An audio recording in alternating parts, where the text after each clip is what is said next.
Asian para games के भारतीय खिलाड़ियों के शानदार प्रदर्शन पर सीएम मनोहर लाल ने ट्वीट कर खिलाड़ियों को बधाई दी। सीएम ने लिखा कि सभी होनहार खिलाड़ियों को जीत की शुभकामनाएं। सभी कठिनाइयों को पार कर जीवन की हर प्रतियोगिता में ऐसे ही सफल रहें, ऐसी कामना करता हूं। बता दें कि पुरुषों की हाई जंप T63 स्पर्धा में शैलेश कुमार और T47 स्पर्धा में निषाद कुमार ने और एयर राइफल स्टैंडिंग में अवनी लेखरा ने शानदार प्रदर्शन करते हुए स्वर्ण पदक जीता है।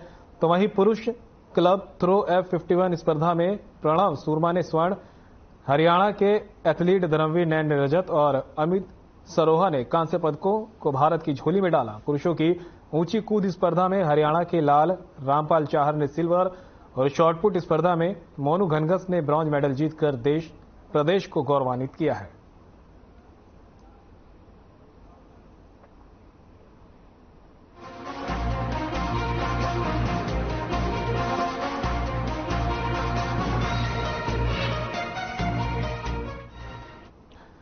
जहां एक और प्रदेश भर में सीईटी यानी ग्रुप डी की परीक्षाओं को लेकर परीक्षा केंद्रों पर पुख्ता इंतजाम किए गए, तो वहीं फरीदाबाद के बल्लभगढ़ में आर्यनगर परीक्षा केंद्र से एक परीक्षार्थी को सुप्रिंटेंडेंट ने पुलिस के हवाले किया। दरअसल परीक्षार्थी पर आरोप है कि वह खुद परीक्षार्थी नहीं है, बल्कि वह किसी और का पेपर देने के लिए राजस्थान से बल्लभगढ़ परीक्षा केंद्र पहुंचा है।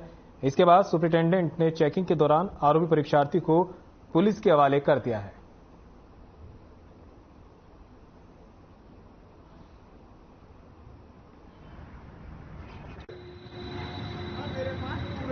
दूसरे की जगह पेपर देते थे। दूसरे की जगह आप क्या कर रहे थे?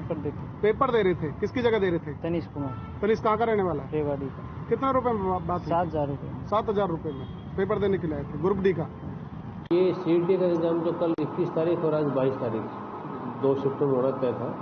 इसमें कल 21 तारीख को शाम वाले शिफ्ट में अपना हमारे वहाँ जो टीचर थे योगेश सिंह पीजीटी टीचर, उन्होंने शिकायत दी कि उनके पास बायोमेट्रिक वाला लड़का आता है और वो कहता है जी हमें एक उस पर परीक्षार्थी पे शक है कि उसके बायोमेट्रिक्स मैच नहीं हो रहे। उसकी शिकायत पे जब गहनता से जांच की गई तो पता चला कि वह नरेश कुमार है जो झुंझुनू राजस्थान में रहने वाला है और वो किसी की जगह इम्पर्सनेशन के तौर पे दूसरे अभ्यर्थी का पर्चा दे रहा था, एग्जाम दे रहा था।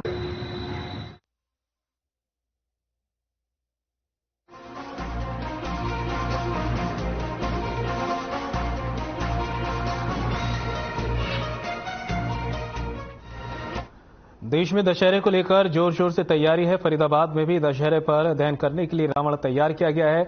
इसको बनाने वाले कारीगरों ने जानकारी देते हुए बताया कि वो 50 साल से रावण कुंभकर्ण और मेघनाथ का पुतला बना रहे हैं। इस बार उसने 50 फीट का रावण बनाया है। पॉल्यूशन को नजर में रखते हुए आतिशबाजी के लिए ग्रीन पटाखे लगाए गए हैं, जिससे कि प्रदूषण न फैले।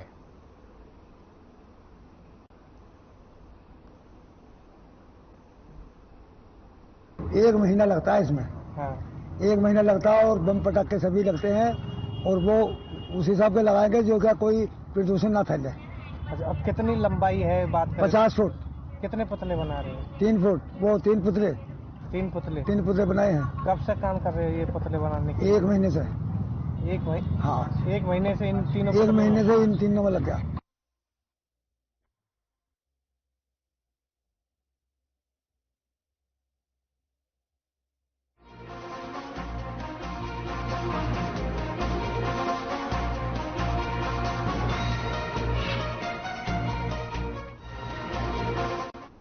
कैथल में वायु गुणवत्ता सूचकांक 231 पर पहुंचने से सामान्य लोगों को अब सांस लेने में परेशानी होने लगी है।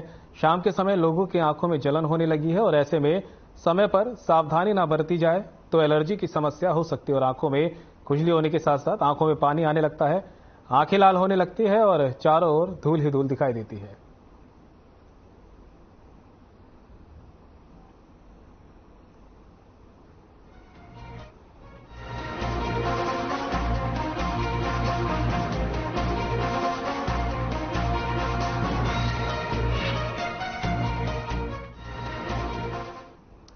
फरीदाबाद में रोडवेज बस की टक्कर से बाइक सवार युवक और उसकी पत्नी की जान जाते जाते बची है। शिव शारदा कॉलोनी के रहने वाले कृष्ण और हिना नाम दोनों पति पत्नी बाइक पर सवार होकर जब पलवल की ओर जा रहे थे कि तभी पीछे से आ रहे तेज रफ्तार रोडवेज बस चालक ने उनकी बाइक को जोरदार टक्कर मार दी। टक्कर के चलते बाइक सवार कृष्णा को भारी चोटें आई हैं और टक्कर लगते ही दूर जा गिरा। इस हादसे में घायल महिला और उसके पति को बल्लभगढ़ के सरकारी अस्पताल में लाया गया, जहां डॉक्टरों ने उनका इलाज करते हुए पुलिस को सूचना दी। डॉक्टर के अनुसार दोनों को प्राथमिक इलाज दे दिया गया है और उनकी हालत अब खतरे से बाहर है।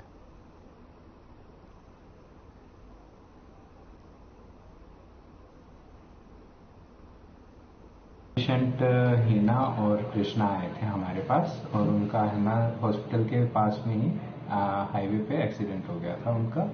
तो हमने अपनी तरफ से है ना फर्स्ट एड दे दिया और फिर पुलिस को इत्तला कर दिया है। वो बोल रहे हैं किसी बस से एक्सीडेंट हुआ था।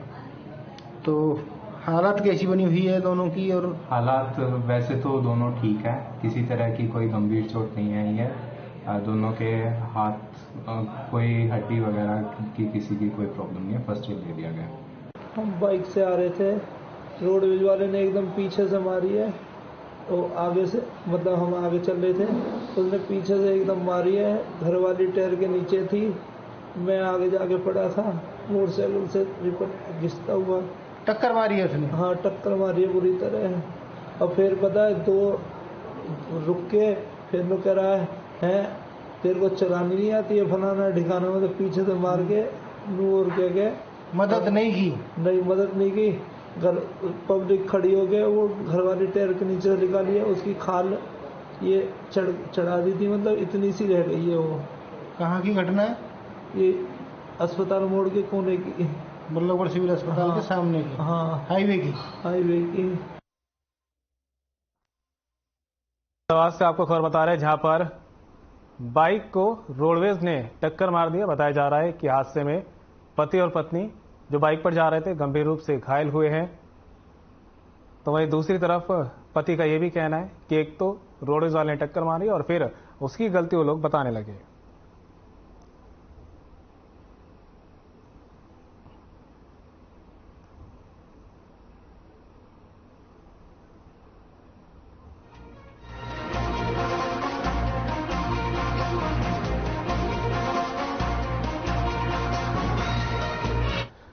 नूह विधायक चौधरी आफ्ताब अहमद ने पुन्हाना विधायक चौधरी मोहम्मद इलियास और पार्टी पदाधिकारियों के साथ प्रेस वार्ता कर हरियाणा सरकार पर जमकर निशाना साधा।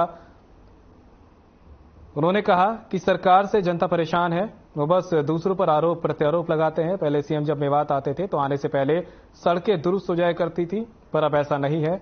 वहीं नूह घटना पर भी सरकार को घेरते दिखे। उन्होंने सरकार से सवाल किया कि सरकार आज तक नूह घटना की जांच हाईकोर्ट सिटिंग जज से क्यों नहीं कराने का साहस दिखा पाई। साथ ही कहा कि सरकार केवल अपने कमियों पर पर्दा डालने का काम कर रही है।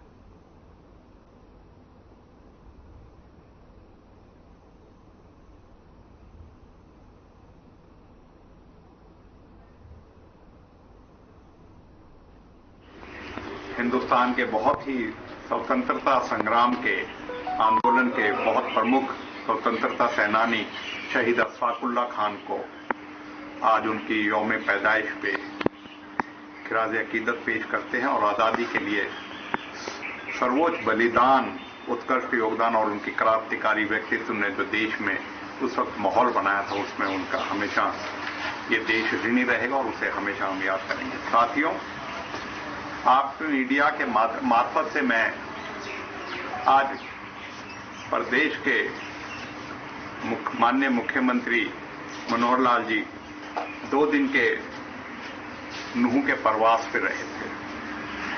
साथियों, मैं इससे पहले बताऊं कि हमारे माननीय राज्यपाल 3 दिन का प्रवास जो है मेवात में, कहा था कि आज अशफाकुल्लाह साहब का जन्मदिन है, इसलिए हम अपनी कोताही समझेंगे अगर हम उनको आज खिराज अकीदत पेश नहीं करेंगे। खिराज अकीदत पेश करता हूँ और अल्लाह ताला से दुआ करता हूँ अल्लाह ताला उनको अपने जन्नत अता फरमाए। और जितने भी हमारे स्वतंत्रता सेनानी गुजरे हैं, सभी ने देश के लिए जो कुर्बानियां दी हैं। सही बात है, आज हम जो आज़ाद की हैसियत से, हमारा देश जो आज़ाद की हैसियत से जो हम बैठे हैं,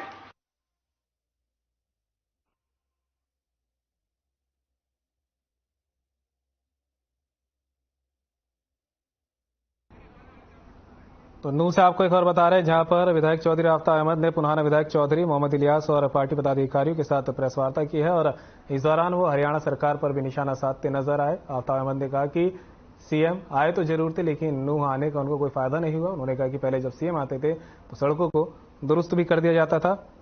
तो वहीं उन्होंने सरकार से सवाल किया कि सरकार आज तक नूह घटना की जांच हाईकोर्ट के सिटिंग जज से क्यों नहीं कराने का साहस दिखा पाई है। साथ ही कहा कि सरकार केवल अपने कमियों पर पर्दा डालने का काम कर रही है।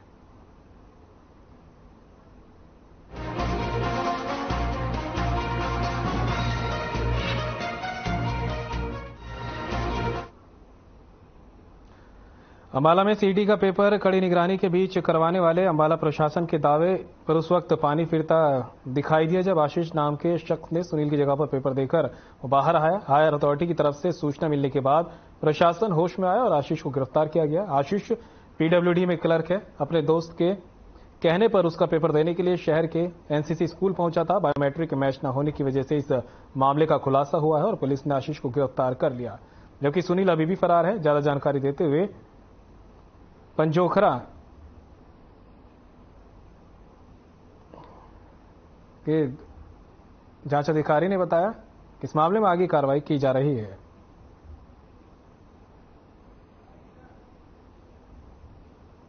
एग्जाम था और हमारे यहाँ पे सेंटर बना था एनसीसी सीनियर सेकेंडरी स्कूल, और जो फर्स्ट मॉर्निंग का एग्जाम था उसके अंदर हमारे पास सेंटर से कॉल आया है।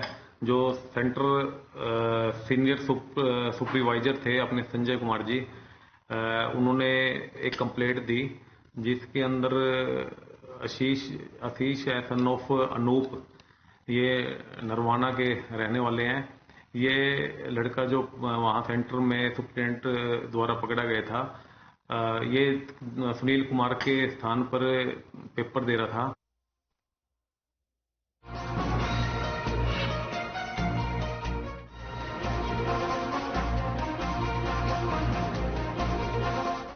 हरियाणा में सीईटी ग्रुप डी की दूसरे दिन की परीक्षा प्रदेश भर में बनाए गए 1074 परीक्षा केंद्रों पर परीक्षार्थियों की बड़ी संख्या में उपस्थिति देखी गई। अलग अलग जिले से पहुंचे परीक्षार्थी परीक्षा केंद्रों के बाहर लाइन लगाकर अपने डॉक्यूमेंट चेक करवाकर परीक्षा बैठे। बता दें कि पहले दिन की परीक्षा में 61% परीक्षार्थियों ने अपनी उपस्थिति दर्ज करवाई थी। परीक्षा के दूसरे दिन भी करीब 60 से 70% तक छात्र परीक्षा देते नजर आए।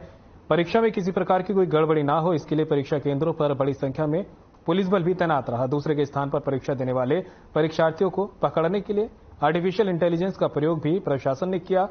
इसमें फेस डिटेक्शन व बायोमेट्रिक मिलान के बाद ही परीक्षार्थियों को परीक्षा केंद्र में प्रवेश दिया गया। भिवानी के उपायुक्त नरेश नरवाल ने जिला में संचालित सीईटी ग्रुप डी की परीक्षा के दूसरे दिन शहर के विभिन्न परीक्षा केंद्रों का निरीक्षण किया है। निरीक्षण के दौरान उन्होंने परीक्षा केंद्र पर नियुक्त किए गए ड्यूटी मजिस्ट्रेट, परीक्षा केंद्र अधीक्षक और अन्य स्टाफ सदस्यों से जैमर और सीसीटीवी आदि की जरूरी जानकारी भी ली। उपायुक्त ने स्टाफ सदस्यों को जरूरी निर्देश भी यहां पर दिए थे।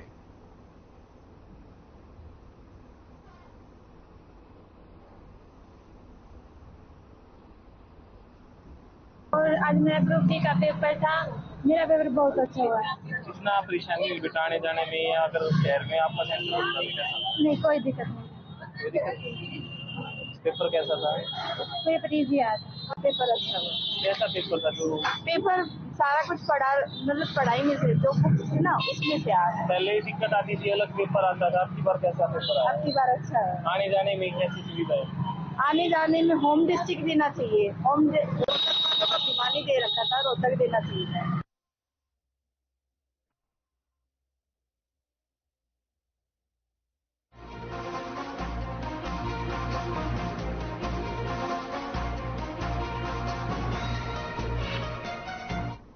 महेंद्रगढ़ के गांव पाली में सीईटी ग्रुप डी की परीक्षा दे रहे एक परीक्षार्थी को दूसरे की जगह परीक्षा देते हुए पुलिस ने गिरफ्तार किया है। पुलिस ने अपनी जगह दूसरे से परीक्षा दिला रहे युवक को भी गिरफ्तार कर लिया है। फिलहाल पुलिस दोनों युवकों से पूछताछ कर रही है।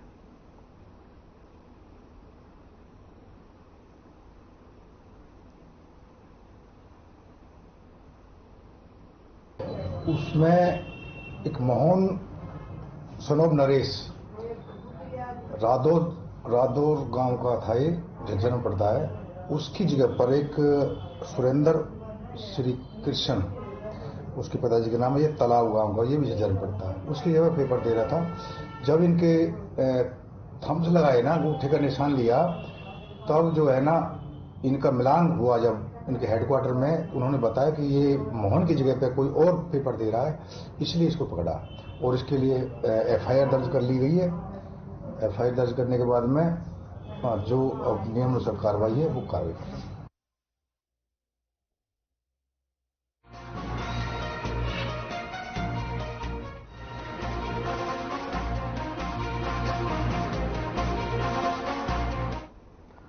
फरीदाबाद के मोहना गांव पर ग्रीन एक्सप्रेसवे का कट न दिए जाने को लेकर पिछली 15 तारीख से आसपास गांव के ग्रामीण धरने पर बैठे हैं। ग्रामीणों का आरोप है कि मोहना गांव पर ग्रीन एक्सप्रेसवे का उतार चढ़ाव दिए जाने की घोषणा की गई थी, लेकिन अब जब ग्रीन एक्सप्रेसवे का काम चल रहा है तो उसका उतार चढ़ाव मोहना गांव में देने की जगह यमुना के पार फरेंदा गांव में दिया जा रहा है, जिसके चलते ग्रामीणों में खासा रोष देखने को मिल रहा है।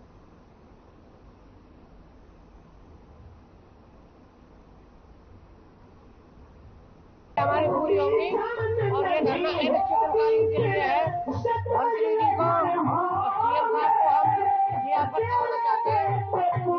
हमारा ये धरना है पूरे मुख्यमंत्री में, जब तक हम नहीं हटेंगे चाहे हमारी मतलब जान की हानि हो जाए।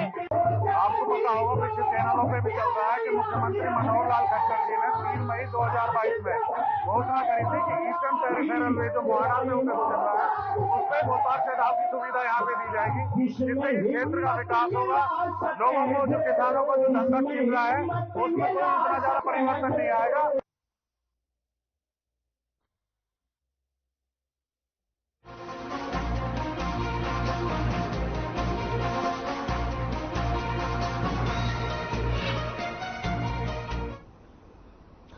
पिछले कई वर्षों से सरकार द्वारा पराली प्रबंधन को लेकर जहां करोड़ों रुपए की सब्सिडी प्रबंधन के काम आने वाले यंत्रों पर दी जा रही है, वहीं पराली के उपयोग आधारित प्लांट लगाने वालों को मोटी सब्सिडी दी जाती है ताकि किसान पराली न जलाए। इसके लिए पराली न जलाने वाले किसानों को प्रोत्साहन के रूप में प्रति एकड़ 1000 रुपए की राशि भी दी जा रही है ताकि पराली के धुएं से निजात पाई जा सके।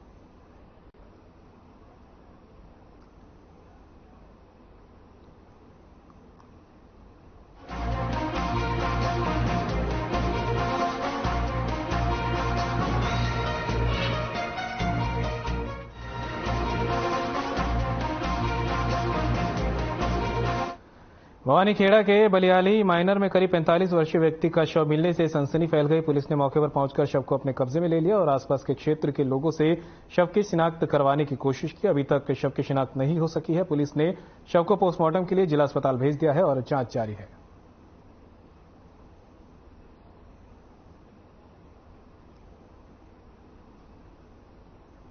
ये हमारे को सूचना मिली थी कि एक नहर है बलियाली गांव के पास, ये नहर के पानी के अंदर एक डेड बॉडी जाती हुई आ रही है।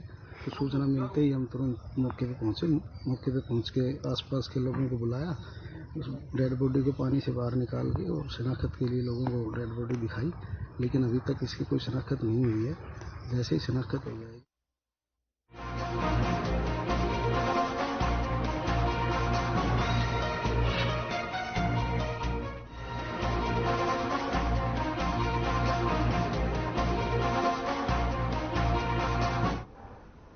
फरीदाबाद के पुलिस कमिश्नर राकेश कुमार आर्या ने ऑटो नंबर प्लेट लगाने का निर्णय लिया है, जिसके बाद से सभी ऑटो पर नंबर प्लेट लगाने की प्रक्रिया तेजी से चल रही है। इसी सिलसिले में अब ऑटो चालकों से नंबर प्लेट लगवाने के 200 रुपए लिए जा रहे हैं, लेकिन कोई रसीद नहीं दी जा रही।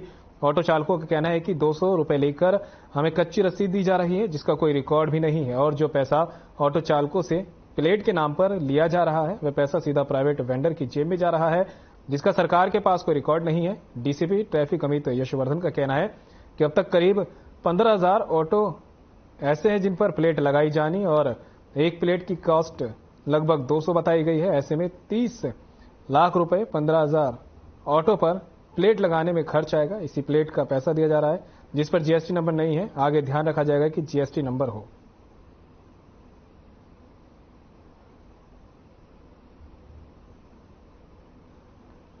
इसमें जैसा कि हमारे जो राज्य स्तर पे एक शहर को सेफ बनाने के और हमारा एक प्रयास चल रहा है, महिला को सुरक्षित करने की ओर जो प्रयास चल रहा है, तो उसमें ये तय हुआ था कि जो ऑटोज हैं उनको सभी को एक यूनिक आइडेंटिफिकेशन नंबर प्लेट प्रदान की जाएगी, जिसमें 3 जगह ये नंबर प्लेट लगाई जाएगी।